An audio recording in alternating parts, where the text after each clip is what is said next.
Thank you all for giving us that wonderfully stimulating start to the dialogue.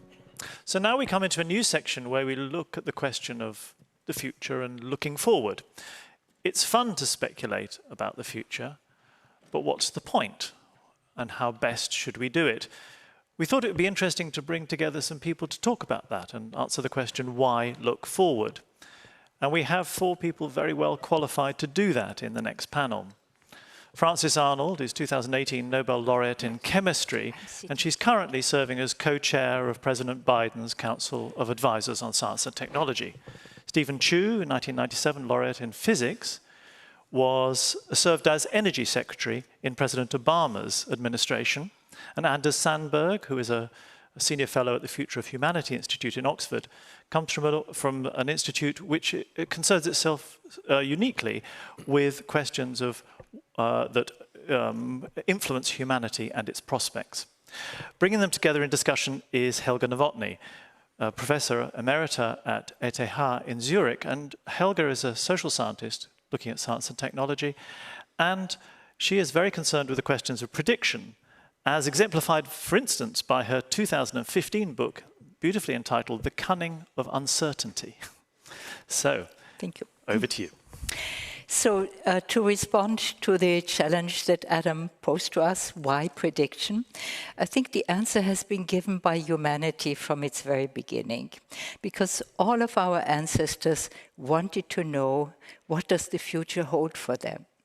This is why you have divination practices in every culture we know of. People looked at the bones of sheep that they hold over fires to interpret from the cracks what the future held for them. Now, we no longer do divinations, we have science, we have scientific predictions, as we heard, and with modern science, we found a way of testing the predictions we made and the outcome of experiments.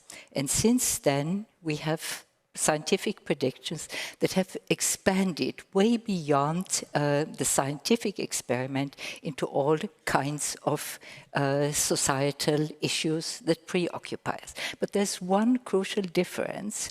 Scientists know that predictions are based on probabilities, while divination practices, you got an answer, it was yes or no, you believed it, and that was it.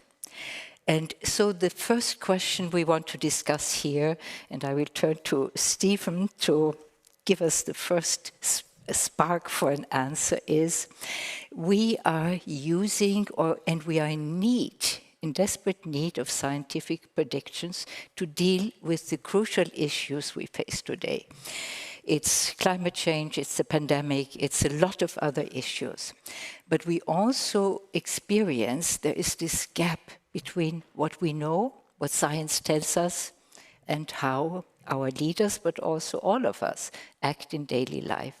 Now, Stephen, you have been, in your past experience, at the forefront of grappling with this gap. What is your answer to this? How can we bridge this gap? How can we use scientific predictions to lead us to action? So this is a very, very important question, but we're in a very different stage in the history of humanity. Science has never gotten out so far in front and said things we're doing today and things we've done in the past couple hundred years will not only affect us in the immediate future or our children or our grandchildren, but going forward hundreds of years. So science has never said that we're going to affect things hundreds of years from today, and it's not good news. It's not all good news, and so there's a natural human reaction. That might be true, but you're not really sure. Just like a doctor tells you, you're smoking, this is not good for your health. Do you say to your doctor, well, I've heard about that, but I'm not really believing it. Can you guarantee if I continue to smoke, I will get heart disease or lung cancer? If not, I'll continue smoking because I like smoking. Now, that's a personal choice, but science is telling us, no, it's the collective humanity that's going to be doing something. And can science predict exactly what's going to happen? No, big uncertainties. But it's risk management. You may smoke for the rest of your life and never get heart disease or lung cancer. But then now you're playing with all of humanity. And do you have to be sure, or do you say, well, there are probabilities, as you say, and there are huge uncertainties. But as prudent risk management, as prudent responsible people for the great-great-great-grandchildren of the future, what should we do? So society has never faced this before. Let me ask my other two panelists here. So if we say, scientific predictions, they should help us to cope better with uncertainty. What are the ways how we can better cope? Because in my experience, I find that scientists cope well with uncertainty. But politicians and most of us in society, we want certainty. We want answers, yes or no. A politician asks a scientist, is this substance cancerous, yes or no? But the only answer scientists can give honestly is under certain conditions, yes, under certain conditions, no. So how do we manage this risk? How do we manage uncertainty, which is much more than risk? Anders? One of the fundamental differences between divination practices and science, and also good forms of future studies, is that you can be wrong about the later. The oracle is telling a good story, and we're feeling that this is a good story, and we don't actually care too much about whether it turns out to be right or wrong. But when we want to make predictions, they can be better or worse, and they can be more or less uncertain. But again, knowing things about the future, even if it's uncertain, is not important. It's doing something about it. You want to have predictions that are decision relevant. And this is tricky because most of the time we tend to talk about it as if it was getting a crystal ball and getting a vision of the future. But what you actually want is to have that vision drive the right kind of actions, which might sometimes be wrong, and we need to accept that. This knowledge about uncertainty and decision relevance is what we need to get decision makers to understand. And I think in order to get them to understand it, we probably need to get the public to understand it. Because we're living in a world where risk management thinking is really essential, and it needs to be part of many of our calculations as a society. And that means that we probably need to elect politicians who are good at it. As the pandemic has demonstrated, the wrong kind of risk management produced tremendously bad effects. And we need to hold people accountable. And if they don't know how to do that well, then we need to tell them that, okay, better get an education about this or get out of the way for somebody who can do better, more careful in the risk management. Francis, Anders said it's tricky, and I think we agree. What is your take on it? Well, I think that we underestimate people's ability to understand uncertainty, because we all understand that with our investments, we have to have a portfolio approach, right? Because you cannot predict the details of the future, and that we have to hedge our bets in ways that spread across the scientific enterprise and across society. And that means we do have to work together to do that. And let 1,000 flowers bloom, but then promote the growth of the ones that will really solve the problems. But would you say the expectations that society has from science are somewhat, misled in the sense that we have too high expectations? Science holds all the answers, which clearly, as we heard also from the previous panelists, we know is not the case. Scientists are excited if there's an anomaly, because something does not conform to what you expect. It's exciting because you can find out more that you did not know. So what is it about the expectations that we as scientists have to convey better to society? What we can tell them with what kind of probability or degrees of certainty, whatever. Are we doing something wrong? Could we do it better? I don't know. I think conveying uncertainty is a tricky thing because we're built to be avoiding uncertainty. Our brains are acting in a world of uncertainty. We're getting noisy sensory information. We need to act. But evolution has given us this drive to reduce uncertainty. And the problem is, of course, that with our enormous frontal lobes, we can imagine things, we can come up with clever ways of managing our environment, but it has also led to us to deny uncertainty. The best way of paralyzing a decision maker is to say, this is an uncertain decision. Yet entrepreneurs every day are making decisions under uncertainty. We make decisions under uncertainty every day when we get out of bed and figure out how to get to our job. And the thing is, we need to become more aware on how to teach this, and maybe even express it as managing uncertainty. Normally we think of it as normal education, but normal education pretends to give you certain answers and tell you this is the way the world is. Or if it's a really good one, this is how you create a better world.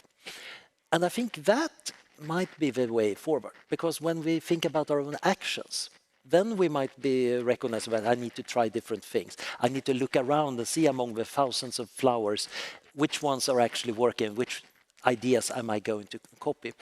I think we need to turn it into a practice. Well, I think some of the fault for this miscommunication that you're alluding to does come from scientists who make pronouncements. We've seen that all through the pandemic. And then we get more information and we change our minds and we make other pronouncements without conveying the degree of uncertainty, and also that it's fine to change one's mind. Yeah. So we have to do clearly a far better job in the way that we convey information to non-scientists. But I would change it a little bit and bring up something. We also deal with predictions and things like that, and then we think, well, what happened in the past? So, very famous expression, those who don't know the past are condemned to repeat it.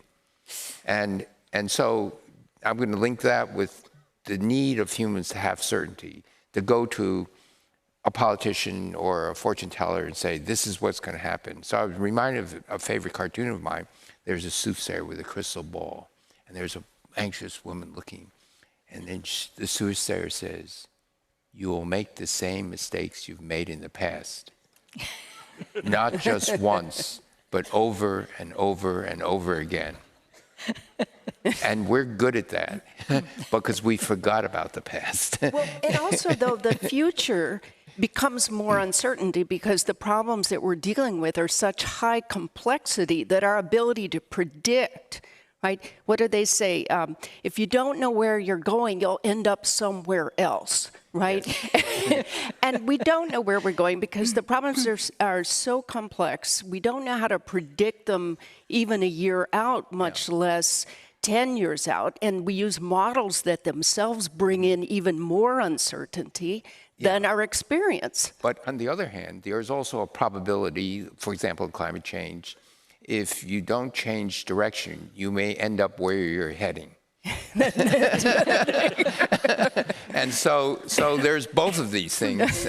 But that's the beauty, talking about uncertainty. The future is uncertain. We have to deal with it. And it remains uncertain.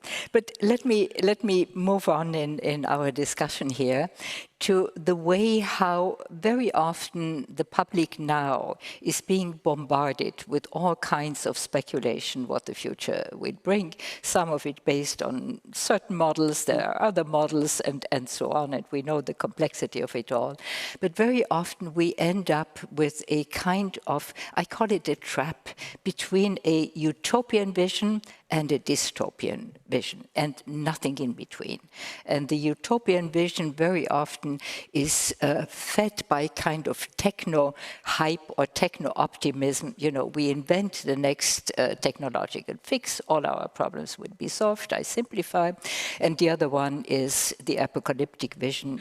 The world is falling apart tomorrow, if not yesterday already, and that's it. Anders, you have been somewhat near in what you do to both the utopian and the dystopian vision, which is widespread. How do you deal with it? Yes, in my normal work, I literally deal with the end of the world. At least scenarios for how the world might end or humanity end up in a state so bad that we wish the world had ended. But I'm also writing this enormous thick book about if we survive and get our act together, how good could it become? And the answer is literally astronomical. By most measures of goodness, we have seen nothing yet. We're really at the start of history.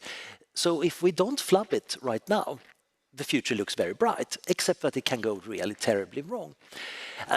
And that is the interesting thing, because how does this play out? Well, in the 1950s, Fred Pollack, a futurist in the Netherlands, wrote a very influential book that nobody remembers because it became so influential that we all think it's common sense. But we use images of the future to think about it. We have a picture of what an ecological devastated world is. We have an image of what the utopian social or environmental future are like. All cultures have these images and they use them to think about it. It's almost like little trading cards you bring up. When I talk about the risks from artificial intelligence, in the heads of the audience, immediately the Terminator shows up, or more recently, the lady robot from Ex Machina. And this is sometimes great because you can easily describe things by just invoking a particular picture. It's also kind of dangerous because sometimes the pictures are not what we're talking about. And I think this issue is that we have only a finite set of pictures. There is only so many really good or important movies or pictures and stories in any culture.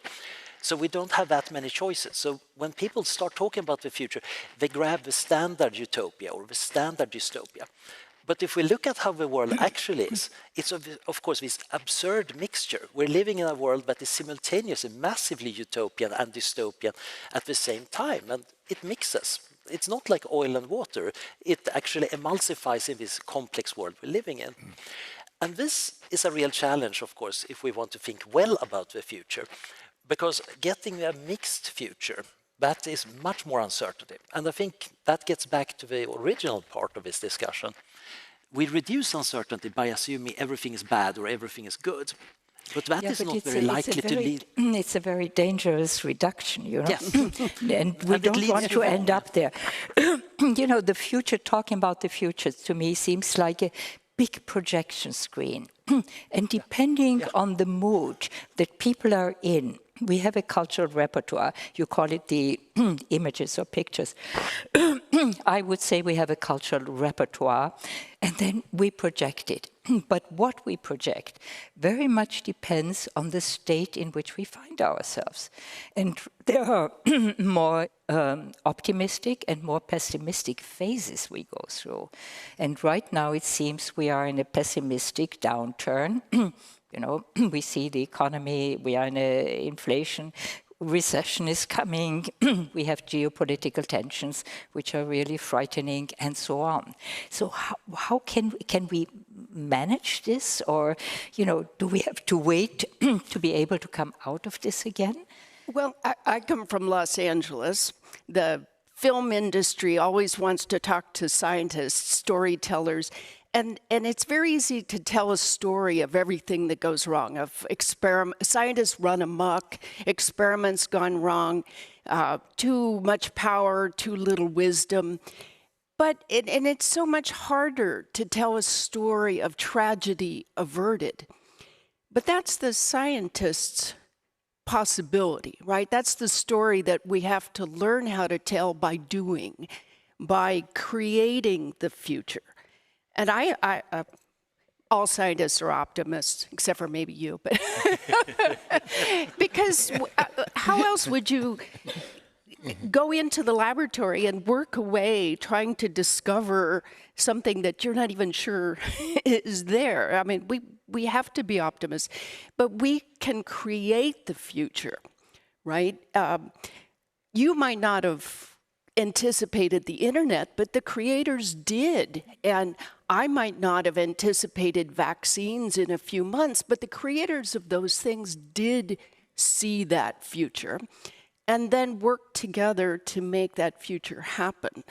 So I like the idea that we can write the future as a team. Yeah, which brings me to, you know, the last question I want to pose to you. You know, what does it take to change our idea of the future, the view of the future. And as I just said, you know, we seem to be in this very pessimistic mood. Also, you mentioned, you know, the 50s. When you go back just 20 years ago and you asked people, what are your ideas about the future? It was very optimistic, and people had ideas about the future. If you ask them now what you get on average, you know, people are not so much interested in, you know, exciting things that might happen in the future, because we have too many problems in the present. So this sort of dims your view of what the future might hold. And so this is, you know, we somehow, as Francis just said, you know, what can we do to open up the future again? And I just want to remind everyone in the audience, it's only a couple of 100 years ago that for the first time humanity understood that the future was not set in stone. It was not the gods or God or fate that determined what the future would be, but humanity discovered the future is an open horizon. And how can we convey this and change it for the better? Stephen. So again, I want to go back to history. The reason the mood is different today is because we look at ourselves and we look at our children and we feel, my children's life is not going to be better than mine. It might be worse. And so it's a very different feeling from 30, 40, 50 years ago. And when this happens, some people will come in and say, you're right, you're being left behind. And I'll tell you who to blame, and I'll tell you what's wrong. You have to make internal enemies within your country. In the United States, it would be immigrants and things like that. You have to make external enemies. In the United States, it would be China. And then you look and think, well, has this happened in the past? And the answer is yes, over and over and over again. In the 20s, right? Start with Germany. Germany was collapsing. Someone comes along and says, I'll tell you who to blame. Believe me, your lives are going to get better. So Italy says the same, and it goes on. And they say, fine. And then they say, well, maybe I don't agree with everything, but in the end, what's going to make my life better? And so but that's just the recent past. You just go further and further back, and it happens over and over and over again. And so what's happening now, and then scientists are saying, we are bimodal, we are manic depressive. We do think that science will provide even better solutions, the answers to de-risk climate change. That's one thing. And the other thing is that policymakers and the general public don't think it's as important an issue. And so, of course, you're going to be manic depressive. I'm not sure that your children would agree, you know, that going back in history holds the solution. But Francis, I would give the last word to you, because I know you have been thinking about what does it take to create the framework, to create the conditions for, you know, people who have good ideas to let them thrive. So I don't think that we have the right or there's no way that we should be paralyzed by the future. Fear is not going to move anything forward, and there's no reason to be fearful. I mean, there's plenty of reason to be fearful, but there's no good future in that. And I believe that we need to create the structures that enable this powerful creative minds that humans have been gifted with and misuse all too often to create the future. The ecologist Sandra Diaz made a wonderful analogy for ecosystems and biodiversity. And she called it a fabric, a tapestry, where there's both a weft and a warp. And the weft is the beautiful intricacies of our science systems and our ideas and our institutions. Very diverse, many contributions there.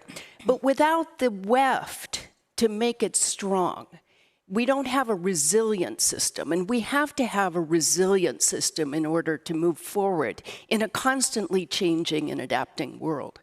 So what is that weft? It's a very small number of fundamental principles that guide science. openness, collaborations, ethics, communication to the public, and equality and diversity that we have to have in order to move forward. And if we build those institutions properly, then all the good ideas can come up and innovation can be supported. It's a wonderful way to end. Let's take this beautiful metaphor of the warp and the web, and let's take it with us and try to implement it in whatever way we can. Thank you very, very much. Very good.